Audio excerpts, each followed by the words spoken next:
د واک تلویزیون درنو لیدونکو سلام. د میدان وردګو ولایت والي کاری بختیار معاذ د سفرونو په لړ کې د یاد ولایت د نرخ ولسوالۍ د ولسونو د ستونزو په موخه له یو شمېر سپینګیرو سره لیدنه وکړه. هغوی هم له نوموړي سره خپلې ستونزې شریک کړي دي. د میدان وردګو ولایت په سید آباد ولسوالۍ کې ناچاو د توکو دوه ماشومانو ته مرګ ژوبله اړولې. د میدان وردګو ولایت امنیه قومندانۍ مسؤلین وایي چې تېره ورځ د دغه ولایت سید آباد ولسوالۍ په شنیز دره کې د یو ناچاو د توکي د چاودنې یو ماشوم وژلی او بل یې ټپي کړی دی. د ناروې د کډوالو د شورا مشر یان انګلند نن په کابل هوایي ډګر کې رسنیو ته ویلي چې دا ځل له ډېرو هیلو سره له افغانستانه ځي.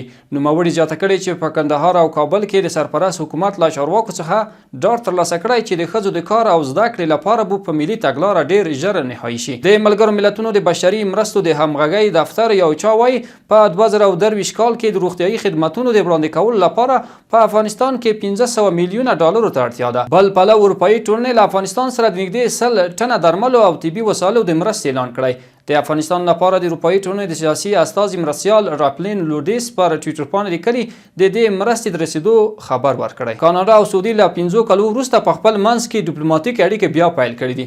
سعودي عربستان په 2018 کال کې وروسته له دې چې د کاناډا د بهرنیو چارو وزارت په یو ټویټ کې په سعودي کې د ښځو د حقوقو د نیول شویو پالانو ملاتړ څرګند کړو، د کاناډا سفیر له ریاضه وایستل شو او په کاناډا کې خپل شتمنۍ وپلورلې. د واک تلویزیون درنو لیدونکو تر بیا ښه وخت.